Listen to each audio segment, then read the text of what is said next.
Hello बच्चों, आज हम लोग अपना टॉपिक शुरू कर रहे हैं। रिटायरमेंट और डेथ ऑफ अ पार्टनर आपकी पार्टनरशिप की बुक में से फोर्थ टॉपिक है। ठीक है, तो देखते हैं इस चैप्टर के अंदर हमारे नए कॉन्सेप्ट्स क्या हैं।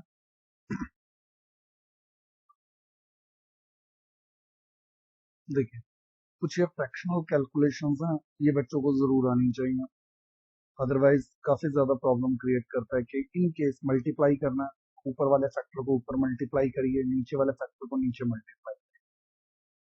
अगर डिवीजन करना है तो डिवीजन करते हुए क्रॉस मल्टीप्लिकेशन की जाती है। 2 into 7, 5 into 3, ये नीचे आ जाए। एडिशन करना है तो भी क्रॉस मल्टीप्लाई करना है, लेकिन बीच में आपको प्लस का साइन लगा दें। 2 into 7, 5 into 3 प्लस कर दीजिए और नीचे दोनों का मल्टीप्लीकेशन। और अगर माइनस करना है तब भी बस क्रॉस मल्टीप्लाई तब भी करना है। 2 into 7, 5 into 3, बीच में माइनस का साइन आ जाएगा और नीचे इन दोनों को क्रॉस मल्टीप्लाई करना है। 5 into 7, तो -1/35 इसका रिजल्ट आ जाएगा। ठीक है, तो सबसे पहले ये कैलकुलेशंस आपको जरूर क्लियर हो, तभी आप लोगों को आगे के टॉपिक के अंदर कंफर्टेबल रहेगा। तो प्लस माइनस फ्रैक्शनल नंबर्स में आपको जरूर क्लियर होना चाहिए। देखिए, ध्यान दीजिए, पार्टनरशिप पढ़ते हैं हम लोग स्टार्टिंग से, इस बुक के अंदर ही हम पढ़ते आ रहे हैं। एग्रीमेंट होता है पार्टनर्स के बीच में, प्रॉफिट या लॉस को ये लोग शेयर करते हैं। रिकॉन्स्टिट्यूशन का मतलब क्या होता है कि जब पार्टनर्स आपस में प्रॉफिट शेयरिंग रेशियो को चेंज करते हैं, वो प्रॉफिट शेयरिंग रेशियो क्यों चेंज होती है, उसके कई रीजंस होते हैं। एडमिशन ऑफ द पार्टनर भी हो सकता है, रिटायरमेंट ऑफ द पार्टनर भी हो सकता है, डेथ ऑफ अ पार्टनर भी हो सकता है, अमलगमेशन का कंसेप्ट भी हो सकता है। तो कई सारे कंसेप्ट हो सकते हैं, जिनमें से अलग अलग कई कंसेप्ट हैं जो हम लोग अपने टॉपिक के अंदर पढ़ते हैं। एक कंसेप्ट हम लोग एडमिशन ऑफ न्यू पार्टनर, ये तो हम लोग पढ़ चुके हैं अपने पुराने टॉपिक्स में। तो अब हम लोग जो कंटिन्यू करेंगे वो हमारा अगला कंसेप्ट रहेगा रिटायरमेंट या फिर डेथ ऑफ ए पार्टनर। ठीक है, तो रिटायरमेंट और डेथ ऑफ ए पार्टनर इस टॉपिक की रिक्वायरमेंट क्यों पड़ती है भाई? जो पार्टनर बिजनेस कर रहा था, उसको अपने पर्सनल कामों के लिए पैसे की जरूरत है। किसी पार्टनर की डेथ हो जाती है, ठीक है, और हर पार्टनर के पास एक राइट होता है कि रिटायरमेंट वो ले सकता है। अगर उसको लगता है कि वो काम करने में कैपेबल नहीं है, तो वो पर्सन क्या करता है, अपनी तरफ से रिटायरमेंट के लिए डिक्लेरेशन कर देता है। तो पार्टनरशिप के अंदर ये पार्टनर के पास राइट्स होते हैं कि वो जब छोड़ना चाहें एक प्रॉपर नोटिस देकर पार्टनरशिप फर्म से एग्जिट ले सकते हैं। लेकिन जब भी इनमें से कोई भी सिचुएशंस हो, हमें कोई भी मैटर नहीं करता कि सिचुएशन क्या है, वो क्यों छोड़ के जा रहा है, इनमें से कोई भी सिचुएशन, तो उस सिचुएशन में आपको अकाउंटिंग वर्क में कुछ वर्क करना पड़ता है। जैसे एक तो रिमेनिंग पार्टनर्स अपनी नई पार्टनरशिप डीड प्रिपेयर करेंगे, profit sharing ratio in future कैसे डिस्ट्रीब्यूशन होगा, सैक्रिफाइस किसने किया किसने गेन किया, क्योंकि जो पार्टनर प्रॉफिट छोड़कर जा रहा है, फर्म फर्म को छोड़कर जा रहा है, उसके हिस्से का प्रॉफिट जो होगा वो बाकी पार्टनर्स में डिस्ट्रीब्यूट होगा। तो कहीं ना कहीं जो पार्टनर बिजनेस को कंटिन्यू करते हैं वो लोग गेन करते हैं, और जो छोड़ के जा रहा है वो अपना प्रॉफिट क्या कर रहा है, सेक्रीफाइस कर रहा है। गुडविल की अकाउंटिंग करनी पड़ती है, एडमिशन के टाइम पे भी थी, रिटायरमेंट पे भी है। रिजर्व का ट्रीटमेंट कैसे किया जाएगा, कैपिटल की एडजस्टमेंट कैसे होगी, और रिवैल्यूएशन कैसे होगा। अगर मैं इन सारे टॉपिक्स में से मेंशन करूं तो ये एक टॉपिक थोड़ा सा ये है जो आपको ध्यान देना पड़ेगा, अदरवाइज बाकी का सारा पॉइंट बिल्कुल सिंपल है, जैसे आप अपने पिछले टॉपिक्स में करते आए हो उसी तरीके से यहाँ भी होता रहेगा। तो हम लोग सबसे पहले कैलकुलेशन सीखेंगे कि न्यू प्रॉफिट शेयरिंग रेशियो की कैलकुलेशन कैसे की जाती है रिटायरमेंट के कंसेप्ट में। कैपिटल एडजस्टमेंट्स का मतलब बेसिकली क्या होता है कि जब एक पार्टनर फर्म से रिटायर होता है तो वो काफी सारा अपना पैसा लेकर जा रहा होता है। तो फर्म क्या करती है कि जब एक पार्टनर फर्म छोड़कर जा रहा है, तो उसको पे करने के लिए जो पैसा चाहिए वो या तो नए पार्टनर लेकर आएंगे, या फिर लोन लिया जाए, या फिर पुराना जो पैसा पड़ा हुआ वो विड्रॉल करके उसको दिया जाए। तो क्या सिचुएशन हो, कैसे बिजनेस को कैरी करें, ये सारा टर्म वर्किंग जो होता है वो आपको कैपिटल एडजस्टमेंट के अंदर करवाया जाए। तो सबसे पहले है calculation of new profit sharing ratio. तो नई प्रॉफिट शेयरिंग रेशियो हम पार्टनरशिप के अंदर कैसे कैलकुलेट करते हैं at the time of retirement, ये हम लोग ध्यान देंगे। तो अगर आप ये टॉपिक छोटा सा ही है, अगर आप ये ध्यान देते हो तो लगभग आपके 1 to 17 इलस्ट्रेशन तक का वर्क कंप्लीट हो जाता है।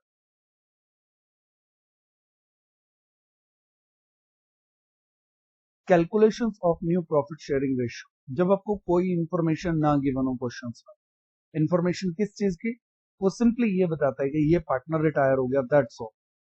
और कई बार वो क्या करता है कि जब वो पार्टनर रिटायर हुआ तो उसका प्रॉफिट जो था वो बाकी पार्टनर्स ने टेक ओवर कर लिया।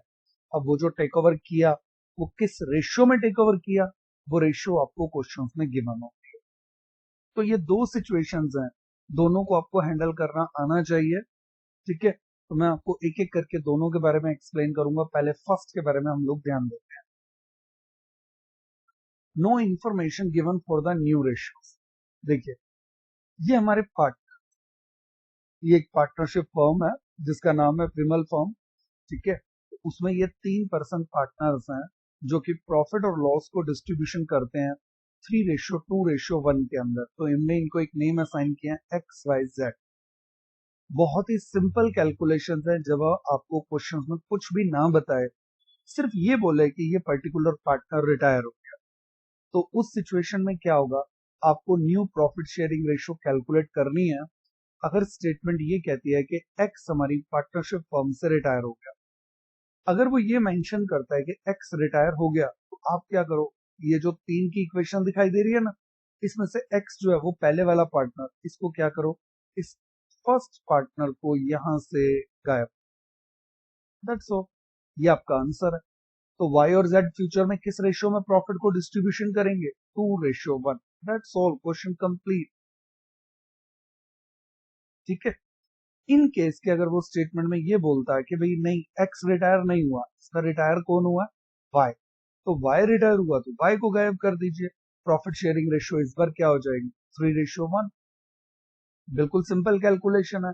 और सेम इसी वे में अगर मैं ये कहूं कि अगर जेड रिटायर हो गया तो मेरा आंसर क्या बन जाएगा, जेड को गायब कर दूं तो आपका प्रॉफिट शेयरिंग रेशियो क्या हो जाएगा, 3:2। अब देख सकते हो बच्चे, बिल्कुल सिंपल कैलकुलेशन है और इस सिंपल कैलकुलेशन के अंदर ही आपका इलस्ट्रेशन नंबर 1 आपका यही था, कंप्लीट हो जाता है। तो आप देख सकते हो कितना सिंपल टॉपिक है। आपको कुछ बेसिक्स जरूर पता होने चाहिए। अगर आपको वो चीजें क्लियर हैं तो चैप्टर में कोई भी ऐसी वर्किंग नहीं है जो आपको दिक्कत करे। बस एक चीज ध्यान रखिए, कंसिस्टेंटली रेगुलरली अपना होमवर्क जरूर करिए। ठीक है, टाइप 2। अब सेकंड टाइप के बारे में बात करते हैं। तो देखो, दो टाइप्स हैं, दो पॉइंट्स हैं। एक आपने कवर अप कर लिया, ये एक और कवर करते आपका लगभग लगभग इस चैप्टर का 1/4 पोर्शन कंप्लीट। 80 के लगभग आप क्वेश्चंस कंसिडर करते हो इस चैप्टर के अंदर। 20 तक अप्रोक्सीमेशन मैंने आपको आइडिया दे ही दिया है कि ये टॉपिक है। तो 25% चैप्टर आप कंप्लीट कर लेंगे विद इन 10 मिनट्स। ठीक है, तो ध्यान दीजिएगा, इस केस में स्टेटमेंट किस तरह से होती है। जब बचे हुए पार्टनर्स प्रॉफिट एक्वायर करते हैं रिटायरिंग पार्टनर का एक पर्टिकुलर रेशियो में, इस बार हम लोग ये दो पार्टनर लेके चलते हैं। ये पार्टनर्स हैं जो कि प्रॉफिट और लॉस को डिस्ट्रीब्यूशन करते हैं 5:4:3 के। ठीक है, अब ये तीनों पार्टनर्स को भी हमने नेम असाइन कर दिया कि ये एक्स है, ये वाई है और ये जेड। प्रॉफिट शेयरिंग रेशियो है 5:4:3। तो मैं इसको कन्वर्ट कर लेता हूं कि ये रेशियो कितनी बननी चाहिए, एक्स पार्टनर के लिए हो जाएगी 5 बाय नीचे सबका टोटल, यानी कि 5/12, 4/12 और 3/12। ये इनकी प्रॉफिट शेयरिंग रेशियो है। इस बार वो स्टेटमेंट में फिर से क्या बोलता है, वो ये कहता है कि आपको new profit sharing ratio calculate करनी है। और इस बार क्या हुआ, Y retire and his share given to X and Y. देखो, पिछले क्वेश्चंस के अंदर हमें सिर्फ और सिर्फ ये यहां तक की लाइन गिवन थी और फुल स्टॉप था। इस बार वो एक वर्ड और एक्स्ट्रा, एक लाइन और एक्स्ट्रा यूज कर रहा है कि उसका शेयर एक्स और वाई को दे दिया गया। किस रेशियो में दिया गया, इक्वली। इक्वली का मतलब 1:1 में दिया गया। अगर कोई और रेशियो भी गिवन हो तो आपको वो रेशियो यूज कर लेना, मैं आपको ये क्वेश्चन अभी इक्वली के अकॉर्डिंग करके बता रहा हूं। Statement clear? तो यहां पर आपको क्या करना है, y का शेयर किसको दिया गया, x and z, x and z equally होना चाहिए, x एंड y नहीं, ये x एंड z होना चाहिए। ठीक है, तो y का ये जो प्रॉफिट है ये इसने किसको दिया, x को भी दिया और z को भी दिया, तो इट मीन्स इन दोनों के पास प्रॉफिट क्या हो जाएगा, प्लस, और y का प्रॉफिट क्या हो जाएगा, माइनस, क्योंकि y तो फर्म छोड़ के जा रहा है। ठीक है, तो इसका प्रॉफिट जो है अगर मैं 1:1 में डिवीजन करूं, तो 1:1 में डिवीजन करते हुए डिस्ट्रीब्यूट करना है इसको किस रेशियो में, 1:1। तो आप लोगों को अभी अभी मैंने बिल्कुल टॉपिक के स्टार्टिंग में बताया कि एक फिगर है उसको अगर मैं 1:1 में डिवीजन करना है तो मल्टीप्लाई करूंगा 1 डिवाइडेड बाय इन दोनों का टोटल, यानी कि 1/2। कितना अमाउंट आ जाएगा ये, 2/12। जब ये z को देगा तब भी यही अमाउंट आएगा, 2/12। तो 2/12 तो इसने किसको दे दिया, x को, और 2/12 इसने किसको दे दिया, z को। तो दोनों के अकाउंट में हम लोग क्या कर देंगे, प्लस, ऐड कर दो, 4/12 इंटू 1/2, ये सेम वही कैलकुलेशन है जो मैंने आपको यहाँ कॉर्नर में मेंशन किया। ठीक है, कितना अमाउंट आया, 4/24, या फिर आप उसको लिख लीजिए 2/12। आप कहेंगे कट क्यों नहीं किया, नीचे का 12 बेस सेम कर लूंगा तो कैलकुलेशन इजी हो जाएगा। ठीक है, और सेम इसी वे में z में भी क्या हो जाएगा, प्लस। अब y जा चुका है, इन दोनों का प्रॉफिट प्लस हो गया, 5/12 पहले था, 2/12 अब हो गया, तो इट मीन्स इसका टोटल प्रॉफिट कितना हो गया, इसका टोटल प्रॉफिट हो गया 5 + 2। ध्यान दीजिएगा प्लस मैंने मेंशन किया हुआ है, इन दोनों को ऐड कर दूंगा तो ये बन जाएगा 7/12, और ये जो अमाउंट है ये कितनी बन जाएगी, 5/12। तो 7, 12 से 12 कट जाएगा, 7:5 हमारी क्या निकल आई, new profit sharing ratio. Clear? जिस रेशियो में वो मेंशन करता है उस रेशियो के साथ उसके प्रॉफिट को इनटू कर दो, जो अमाउंट आएगी वो दोनों पार्टनर्स में प्लस कर दो, दैट्स ऑल। क्योंकि पार्टनर के रिटायर होने से बाकी पार्टनर्स को प्रॉफिट क्या हो रहा है, रिसीव। आपकी बुक के अकॉर्डिंग काउंट करूं तो इलस्ट्रेशन नंबर 3 था। नेक्स्ट एक क्वेश्चन हम लोग ये प्रैक्टिस करते हैं कि क्वेश्चंस के अंदर वर्क किस तरीके से किया जाएगा। ध्यान दीजिएगा, ABCD पार्टनर्स हैं जो कि प्रॉफिट और लॉस को डिस्ट्रीब्यूशन करते हैं। मैं मेंशन कर लेता हूं, ठीक है, A, B, C और D, ये 4 पर्सन पार्टनर्स हैं जो कि प्रॉफिट और लॉस को डिस्ट्रीब्यूशन करते हैं 1/10, 2/10, 3/10 और 4/10। एक पार्टनर C जो है वो रिटायर हो गया फर्म से, ये पार्टनर C फर्म से रिटायर हो गया, and his share acquired by A and B। ये जो प्रॉफिट है इसको A और B ने आपस में 3:2 में डिस्ट्रीब्यूशन कर दिया।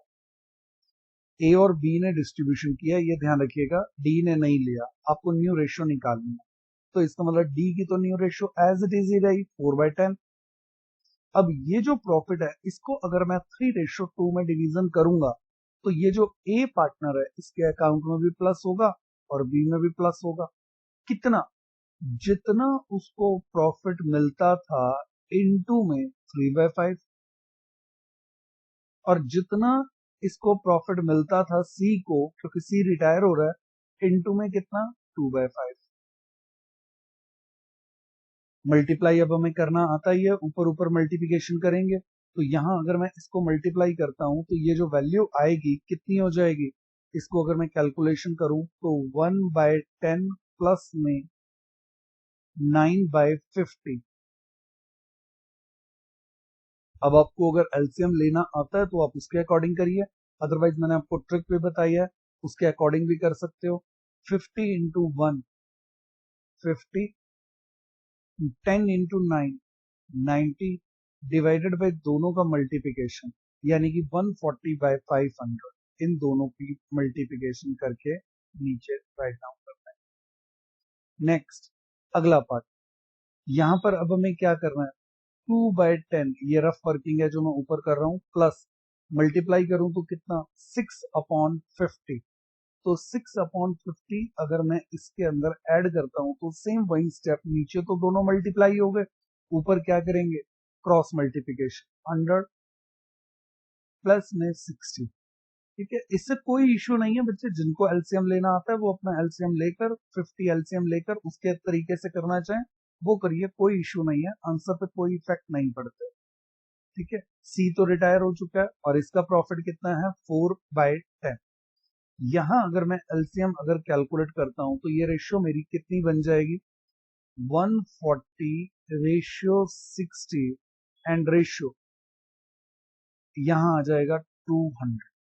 ठीक है, 10 से डिवीजन करूंगा 50 आएगा, 4 से मल्टीप्लाई करूंगा 200, और अगर जीरो को कट करूं तो ये रेशियो बनती है 14/6/20। अभी भी आप 2 से और कट कर सकते हो तो ये रेशियो बन जाएगी 7/3/10। ठीक है, तो ये आपका आंसर होना चाहिए इस सॉल्यूशन का, 7/3/10। ठीक है, तो आई थिंक बिल्कुल सेम स्टेप्स थे जो मैंने पीछे वर्क किए, आप बस प्लस माइनस का थोड़ा ध्यान रखिएगा, आपको वो कैलकुलेशंस में अगर दिक्कत नहीं आती है तो टॉपिक बिल्कुल सिंपल है। लीजिए बच्चे, तो ये कुछ स्टार्टिंग बेसिक्स थे, आपको दो तरह के क्वेश्चंस मैंने आपको कवर अप करवाए, जब आपको स्टेटमेंट में इंफॉर्मेशन गिवन हो और जब इंफॉर्मेशन ना गिवन। गेनिंग रेशियो क्या होती है, एक पार्टनर जब फर्म से रिटायर होता है तो उसका हिस्से का जो प्रॉफिट होता है वो बाकी पार्टनर्स को मिलता है। तो जिस पार्टनर को जितना जितना प्रॉफिट मिला उसको हम लोग नाम देते हैं गेनिंग, वो पार्टनर गेन कर रहा है। और जो पार्टनर अपना प्रॉफिट दे रहा है इट मींस वो क्या कर रहा है, वो सैक्रिफाइस कर रहा है। तो सैक्रिफाइस रेशियो, गेन रेशियो, ये सब आपको क्लियर करने के लिए अगर आप लोग ध्यान दें, कुछ पुरानी डेफिनेशन ही है। सैक्रिफाइस रेशियो, प्रॉफिट शेयर जो सरेंडर करता है एक पार्टनर, ठीक है, जब पार्टनर्स के बीच में प्रॉफिट शेयरिंग रेशियो चेंज होती है। अब वो चेंज कब होती है, एडमिशन में भी होती है, रिटायरमेंट में भी होती है, हर एक सिचुएशन में। सच सरेंडर ऑफ प्रॉफिट, इसको हम लोग जिस रेशियो में ये प्रॉफिट सरेंडर किया जाता है उस रेशियो को हम लोग नाम देते हैं सैक्रिफाइस रेशियो।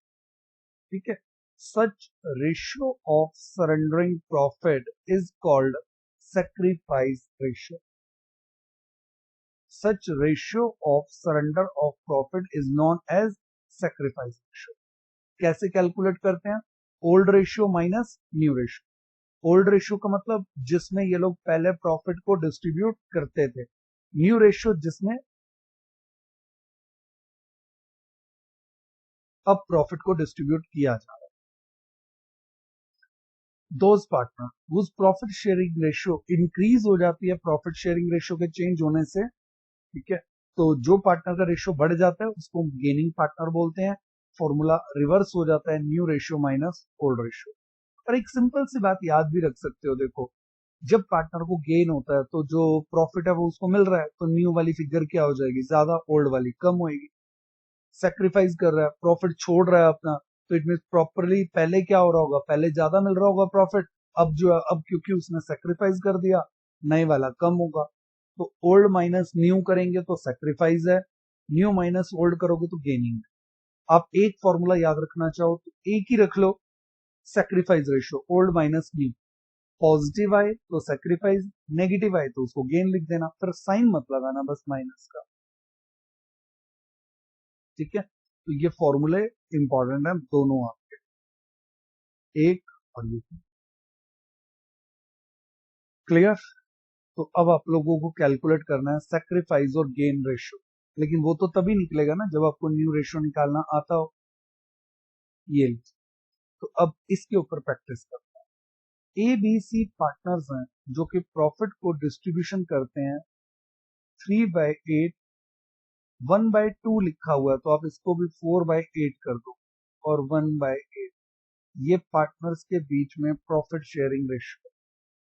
जिनमें से क्या हुआ, ये जो पार्टनर ए है ना ये रिटायर हो गया, सरेंडर, उसने क्या किया, अपना प्रॉफिट 2/3 किसका, ऑफ किसका, हिज शेयर, तो इसके शेयर को दो हिस्सों में बांट दिया गया। एक हिस्सा तो हो गया 2/3 of his share in favour of B. इसने 2/3 पोर्शन किसको दे दिया? बी को दे दिया। और रिमेनिंग कितना रह गया? एक फिगर का 2/3 अगर इधर है तो बचा हुआ कितना रह गया? 1/3। कैसे कैलकुलेट किया? 1 में से माइनस कर दूं अगर मैं 2/3, तो जो मेरे पास फिगर बचती है वो कितनी होती है? 1/3। तो जैसे मैंने आपको बताया था कि इस प्रॉफिट को किस रेशियो में डिस्ट्रीब्यूशन किया जा रहा है? 2:1। तो वही पुराना काम, 3/8 इंटू में 2/3, 3/8 इंटू में 1/3, यानी कि 3 से 3 कैंसिल करूं तो 2/8 तो किसको मिल गया? बी को। और 1/8 किसको मिल गया? सी को। तो इसका मतलब बी का प्रॉफिट कितना हो जाएगा? बी का प्रॉफिट हो जाएगा 4/8 पहले था, 2/8 और मिल गया 6/8। सी का था 1/8, 1/8 और मिल गया, तो ये हो गया 2/8। तो हमारे पास प्रॉफिट शेयरिंग रेशियो कितनी बन गई? 6:2, या फिर आप ये कह सकते हो 3:1। आपको एक न्यू रेशियो निकालनी थी, वो तो निकल गई। ये हो गया आंसर। अब आपको क्या निकालना है? गेनिंग रेशियो भी निकालना है। तो गेनिंग रेशियो कैसे निकलेगा? अभी अभी हम लोग पीछे पढ़ के आए हैं, न्यू माइनस ओल्ड। तो न्यू माइनस ओल्ड अगर आप करते हो तो इसके लिए आपके पास स्पेस अवेलेबल होना चाहिए। तो मैं यहाँ लिख लेता हूँ भाई 3:1 मेरी प्रॉफिट शेयरिंग रेशियो है, नई वाली। और बाकी का काम हम एक बार यहाँ से अपना मैटर क्लियर कर लें, फिर उसके बाद चेक करते हैं। ये ठीक है। तो अब अगर मैं इसके अंदर प्रॉफिट को डिस्ट्रीब्यूशन करता हूं तो मेरे पास न्यू रेशियो भी है और गेनिंग रेशियो ओल्ड रेशियो भी है मेरे पास। मेरा गेनिंग रेशियो कैलकुलेट करने का फॉर्मूला क्या होता है? Gaining ratio is equal to new minus old. तो new ratio minus old ratio, आपको ये स्टेप आपको वर्क कर, ठीक है। तो अब आप लोग ओल्ड रेशियो में से न्यू रेशियो में से सॉरी ओल्ड रेशियो को माइनस करते जाइए। जो आप लोगों की वैल्यू होगी वो क्या निकल आएगी? गेनिंग रेशियो, ठीक है। तो ये इसके बाद आता है accounting treatment of goodwill. Goodwill का अकाउंटिंग ट्रीटमेंट कैसे किया जाता है जब एक पार्टनर की रिटायरमेंट हो या डेथ? कुछ भी एक्स्ट्रा ऑर्डिनरी याद रखने की जरूरत नहीं है। जितने कंसेप्ट आप लोगों ने पहले पढ़े हैं मोर देन सफिशिएंट, ठीक है, अपने प्रीवियस टॉपिक। गुडविल को आप रेज तो कर ही नहीं सकते as per accounting standard number 26। Shares दिया जाता है जब एक पार्टनर रिटायर होता है, उसको शेयर दिया जाता है, गेनिंग पार्टनर से लिया जाता है। तो जर्नल एंट्री हम लोगों ने change in profit sharing ratio वाले चैप्टर में भी की थी। गेनिंग टू सेक्रीफाइस, जो पर्सन गेन करेगा वो पे करता है इसलिए गेनिंग डेथ। जो पर्सन रिटायर होता है वो सेक्रीफाइस करता है, इसलिए उसको क्या करेंगे? क्रेडिट। तो गेनिंग टू रिटायरिंग या सेक्रीफाइसिंग, जो भी आप नाम देना चाहो दे सकते। बुक्स में ये भी लिखा जाता है continuing partner capital account debit to retiring partner. कोई फर्क नहीं है, बात में कोई डिफरेंस नहीं है, एक ही चीज है। एंट्री तो हम लर्न कर लेते हैं, लेकिन अमाउंट की दिक्कत आती है कि गुडविल कितने अमाउंट से लिखी जाएगी। देखो, वही पुरानी लैंग्वेज बोलूंगा मैं कि जो वैल्यू है गुडविल, उस गुडविल की वैल्यू को मल्टीप्लाई कर देना है जितना गेन हुआ या जितना सेक्रीफाइस किया। अगर किसी को गेन हुआ है तो उसको गेन के शेयर से मल्टीप्लाई कर दो, किसी ने सेक्रीफाइस किया तो उसको सेक्रीफाइस वाले से मल्टीप्लाई कर दो। गेन वाला डेबिट हो जाएगा, सेक्रीफाइस वाला क्रेडिट हो जाएगा। गुडविल कौन सी लेनी है? फर्म की लेनी है। फर्म के गुडविल को पार्टनर के साथ इंटू करोगे तो पार्टनर का हिस्सा निकल आएगा, ठीक है। जो सेक्रीफाइस कर रहा है या जो गेन कर रहा है, गेनिंग शेयर या फिर सेक्रीफाइसिंग शेयर, उसके साथ आपको मल्टीप्लाई करना है। क्लियर?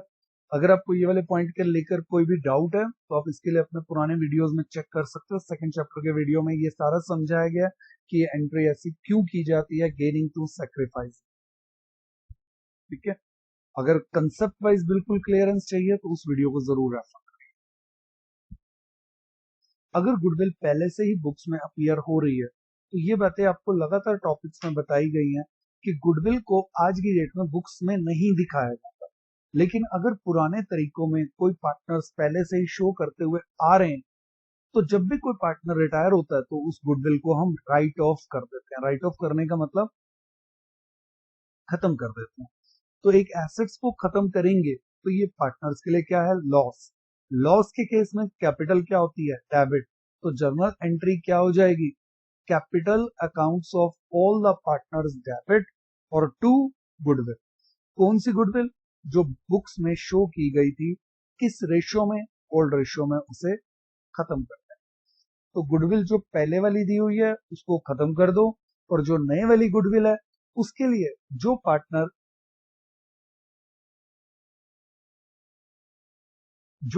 रिटायर हो रहा है उसको तो क्या होगा, उसने तो सेक्रीफाइस किया, और जो पार्टनर गेन कर रहे हैं उसकी वजह से गेनिंग पार्टनर पे करेंगे, सेक्रीफाइसिंग पार्टनर रिसीव करेगा गुडविल का अमाउंट जो उसके हिस्से का बनता है।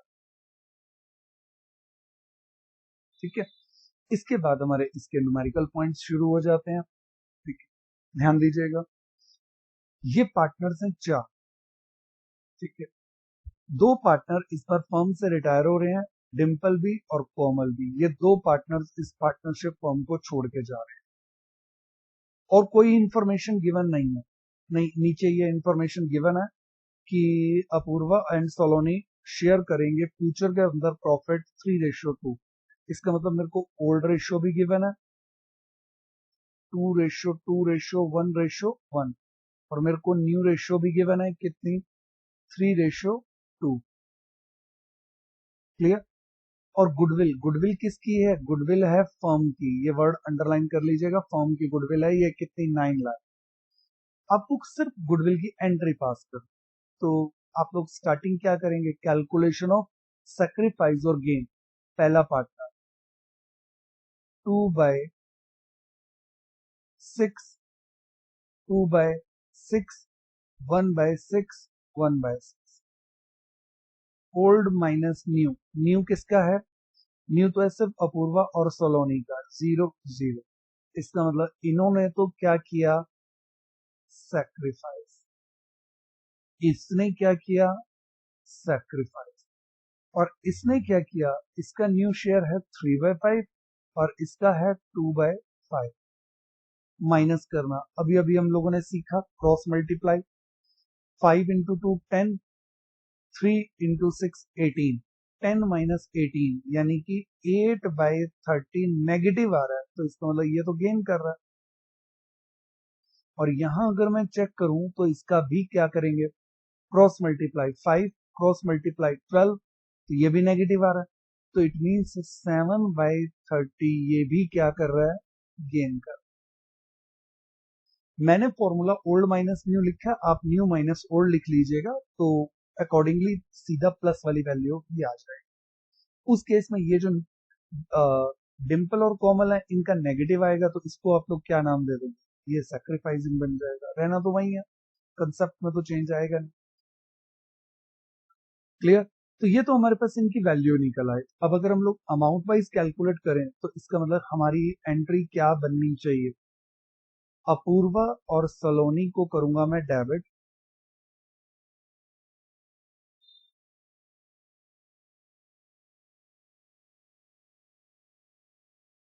ठीक है, और डिम्पल और कोमल को करूंगा क्रेडिट।